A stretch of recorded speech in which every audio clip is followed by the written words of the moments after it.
হলো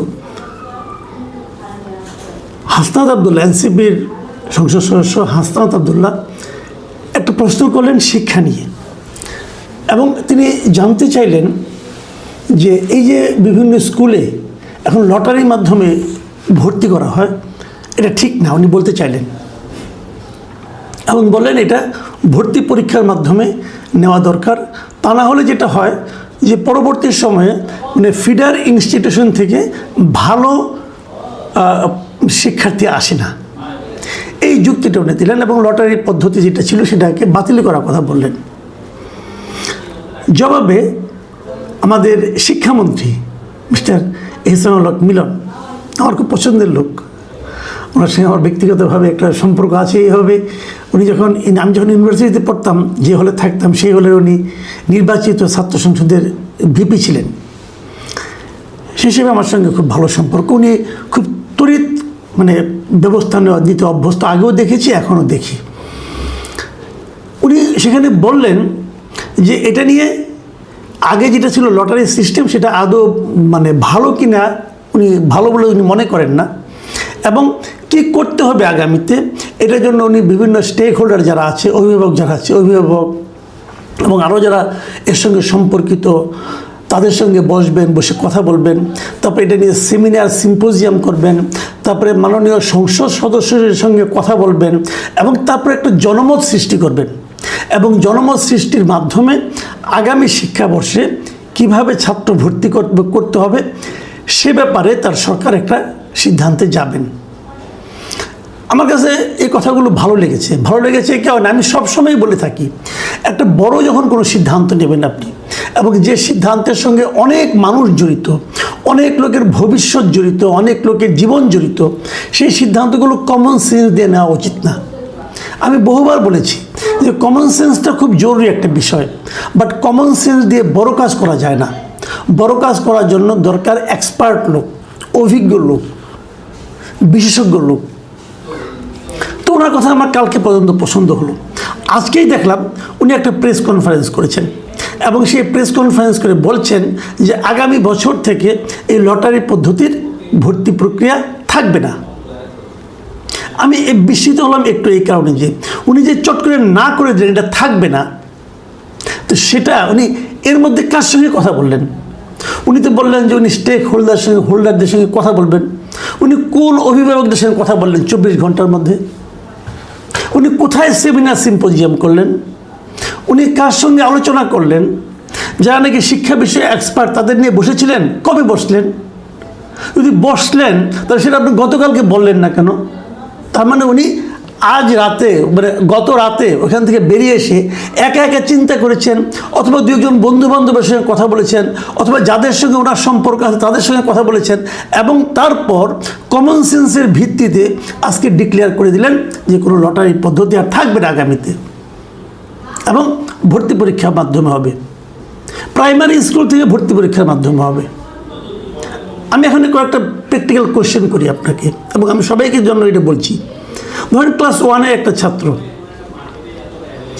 সে কি ভর্তি পরীক্ষা দেবে? তার মানে স্কুলে আসার আগেই তাকে পড়াশোনা শুরু করতে হবে। যদি সে 5 বছর বয়সে ক্লাস 1-এ ভর্তি হয়, তার আগেই তাকে কোচিং করতে হবে, পড়াশোনা করতে হবে, কারণ তাকে একটা ক্লাস 1-এ ভর্তির জন্য একটা ভর্তি পরীক্ষা দিতে হবে। একটা শিশুকে আপনি কোথায় ঢুকিয়ে দিচ্ছেন একবার খেয়াল করেছেন? আপনি যেভাবে ভাবেন একটা শিশু কিন্তু সেভাবে ভাবে না। এই বিষয়টা কিন্তু আপনাকে খেয়াল রাখতে হবে। একটা শিশু প্রতিযোগিতার কথা ভাবে না, একটা শিশু আনন্দের সঙ্গে শিক্ষা লাভ করতে চায়। আপনি কোন জায়গার পদ্ধতি এখানে আনছেন? একটা শিশু কি হবে আপনি ক্লাস 1-এ বুঝতে পারবেন? আমি মিলন ভাইকে বলবো এবং অন্যান্য আপনাদের যারা শুনছেন তাদের সবাইকে বলবো, ভাবুন তো ক্লাস 1-এর যে ছেলেটা অথবা যে মেয়েটা, যে আপনার যে সহপাঠী ক্লাসে ফার্স্ট হতো, সে এখন কোথায়? সে কি এখনও ফার্স্ট হয়ে চলেছে? যে শিক্ষার্থী আপনার যে সহপাঠী ক্লাস 2-তে ফার্স্ট হয়েছিল, সে এখন কোথায়? যে 3-তে ফার্স্ট হয়েছিল, 4-এ ফার্স্ট হয়েছিল, 5-এ যে বৃত্তি পেয়েছিল, সে এখন কোথায়? মানে এইগুলি আপনি ক্লাস 4-5-এ একটা স্টুডেন্টের ভবিষ্যৎ বিচার করতে পারবেন না। তাহলে তখন আপনি কেন তাকে এক জায়গায় নিয়ে যাচ্ছেন? আমার এক বন্ধু বলেছিল, এই যে বড় বড় স্কুলগুলি, কলেজগুলো, এই যে নটরডেম কলেজ অথবা হলি ক্রস কলেজ অথবা ভিকারুননিসা কলেজ, এদের স্টুডেন্ট তো ভালো রেজাল্ট করবেই। এই কারণে করবে, সব ভালো স্টুডেন্টরা তো এখানে আসছে। একটা মনে করেন স্টুডেন্ট, একটা মেয়ে মনে করেন তার ফ্যামিলি মিরপুর থাকে, উত্তরায় থাকে, তার কিন্তু লক্ষ্য থাকে আমি আমার বাচ্চাকে আমি হলি ক্রসে ভর্তি করব অথবা ভিকারুননিসায় ভর্তি করব। ধরা যাক সে ভর্তি হতে পারলো, সবচেয়ে ভালো স্কুল, ওইখানে একটা স্কুল আছে প্রাইমারি স্কুল অথবা হাই স্কুল, সেই স্কুলের স্টুডেন্টটাকে আপনি এনে ভিকারুননিসায় ভর্তি করলেন, সবচেয়ে ভালো স্টুডেন্টগুলি ভিকারুননিসায় আসলো এবং এখানে রেজাল্ট ভালো হবে, এটাকে আপনি দেখলেন।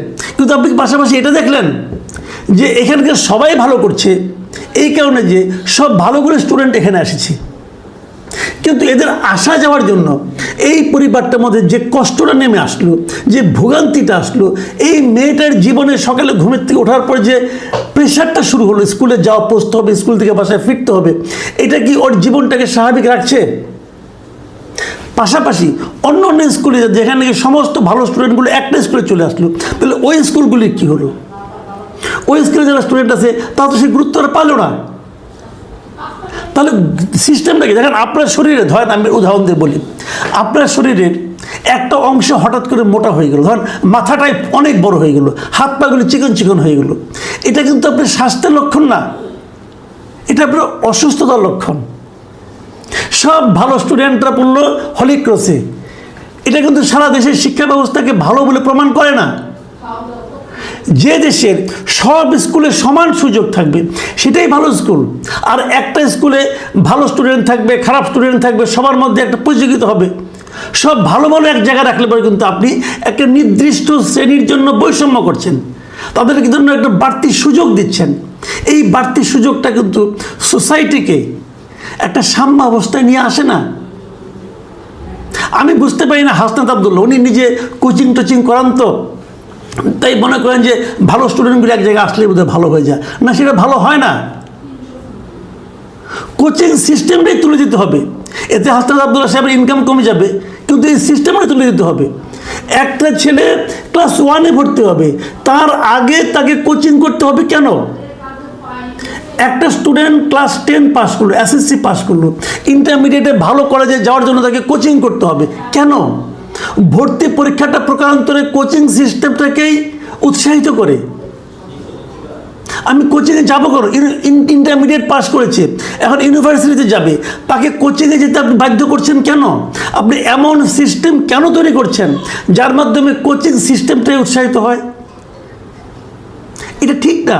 আপনি ভাবেন একটা কথা, আমি আরও উদাহরণ দিয়ে বলি আপনাদেরকে। ক্লাস 5-এ ভর্তি হবেন আপনি, অথবা ক্লাস 5 থেকে 6-এ ভর্তি হবেন, অথবা ক্লাস 10 ইন্টারমিডিয়েট ভর্তি হবেন আপনি। একদম গ্রামের একটা স্কুলে ক্লাস 10-এর স্টুডেন্ট আর ঢাকা শহরে একটা ক্লাস 10-এর স্টুডেন্ট, তাদেরকে সমান সুযোগ পাচ্ছে? এখন সমস্ত গ্রামের লোককে আপনি ঢাকায় নিয়ে আসবেন? আনবেন না। বরঞ্চ অনেকে বলে না যে না, আমি আমার শিক্ষা ব্যবস্থা যতই হোক, আমি পোলাপানকে, বাচ্চাদেরকে পড়াশোনা করার জন্য আমাকে ঢাকায় থাকতে হয়। আপনি দেখবেন অনেকে বলে কিন্তু সরকারি চাকরি করে, হয়তো বদলি করে দিল মেহেরপুর, সে মেহেরপুর যাচ্ছে, তার সংসার থাকছে ঢাকায়। কেন? ঢাকায় পড়াশোনার সুবিধা ভালো, ওখানে সুযোগ সুবিধা ভালো না। শিক্ষামন্ত্রীর দায়িত্ব কি? শিক্ষামন্ত্রীর দায়িত্ব যে এই লোক যেন মেহেরপুর তার সন্তান নিয়ে অবলীলায় চলে যায়, কারণ সেখানেও সে ঢাকার মধ্যে একটা ভালো শিক্ষা পাবে, এই ব্যবস্থা করা। এটা হলো শিক্ষামন্ত্রীর দায়িত্ব। শিক্ষামন্ত্রীর দায়িত্ব মেহেরপুরের মেধাবী স্টুডেন্টটাকে ঢাকায় এনে পরীক্ষা দিয়ে ভালো একটা স্কুলে চান্স পাওয়ানো নয়। আমি আমার নিজের জীবনের অভিজ্ঞতার কথা বলি। আমার বাবা সরকারি চাকরি করতেন। আমি ক্লাস 1-এ পড়েছি যশোরে, 1, 2-তে, 3-তে পড়েছি টঙ্গীতে, এখান থেকে গেছি টাঙ্গাইলে, টাঙ্গাইল থেকে গেছি জামালপুর। আমি কিন্তু অনেক স্কুলে ঘুরেছি, ঘুরে ঘুরে ঘুরে পড়াশোনা করেছি। আমি ঢাকা শহরে এসেছি ইউনিভার্সিটিতে ভর্তি হওয়ার সময়, এর আগে আসিনি। আগে কিন্তু এতটা বৈষম্য ছিল না, তারপরেও এসে কিন্তু আমি টের পেয়েছি আমি বৈষম্যের শিকার হয়েছি। আগে এতটা বৈষম্য ছিল না, এখন বৈষম্যর মাত্রা আকাশ পাতাল হয়ে গেছে। সরকারের উচিত হবে এই বৈষম্যটাকে দূর করা, এবং বৈষম্য দূর করার একমাত্র পদ্ধতি হচ্ছে যে ভর্তি পরীক্ষা তুলে দেওয়া। স্কুলে ভর্তি হবে, একটা ছেলে ক্লাস 5 পাস করলো, এর অর্থ হলো সে ক্লাস 6-এ পড়ার যোগ্যতা অর্জন করলো। সে কোন স্কুলে পড়বে? যেখানে তার বাসা, সে বাসার আশেপাশের স্কুলগুলিতে পড়বে। যদি বাসা থেকে স্কুলে যাওয়া আসায় তার 3 থেকে 4 ঘন্টা নষ্ট হয়, তাহলে সেটা স্টুডেন্টের জন্য কোনো অনুকূল পরিবেশ তৈরি করলো না। ওয়াকিং ডিস্টেন্সে স্কুলে তাকে পড়তে হবে। সেই ব্যবস্থাটা করার জন্যই কিন্তু লটারি সিস্টেম হয়েছিল। এটা কেন করা হয়েছিল? দেখেন, গ্রামে কিন্তু এই প্রবলেমটা নাই। এই প্রবলেমটা কেবল ঢাকা শহরে এবং বড় বড় শহরগুলোতে, যেখানে নাকি নামি দামি স্কুল আছে। স্কুল নামি দামি হবে কেন? সব স্কুল সমান মানের হতে পারবে না কেন? এটা করার দায়িত্ব হলো শিক্ষামন্ত্রীর। শিক্ষামন্ত্রীর দায়িত্ব একটা স্কুলকে বড় করা, একটা স্কুলকে ভালো করা, আরেকটা স্কুলকে ছোট করে দেখানো। এটা শিক্ষামন্ত্রীর দায়িত্ব নয়। শিক্ষামন্ত্রীর দায়িত্ব, আমি শিক্ষামন্ত্রীকে বলবো, ভাই কয়েকটা জায়গায় একটু ঘুরেন, একটু খবর নেন। পৃথিবীর বেস্ট শিক্ষা এই মুহূর্তে বলা হচ্ছে ফিনল্যান্ডে। একটু ফিনল্যান্ডে যান, আপনি যে দেখেন ওখানে কীভাবে শিক্ষা হয়। আপনি তো দীর্ঘদিন আমেরিকায় ছিলেন, আপনি দেখেন ওখানে কি ভর্তি পরীক্ষা হয়? আপনি তো আমেরিকায় ছিলেন, আপনি বলেন। বাড়ির আশেপাশে স্কুলে স্টুডেন্টরা যেতে, স্টুডেন্টদেরকে পাঠাতে শিক্ষার্থী গার্জিয়ানরা আগ্রহ বোধ করবে, এই যে পরিবেশটা তৈরি করা, এটা শিক্ষামন্ত্রীর কাজ। গাজীপুরের ছেলেকে, গাজীপুরের মেয়েকে ঢাকায় ভিকারুন্নেসে পড়ানোর জন্য ওই ফ্যামিলি ঢাকা শহরে একটা বাসা ভাড়া নিয়ে থাকা, এটা শিক্ষামন্ত্রীর কাজ না।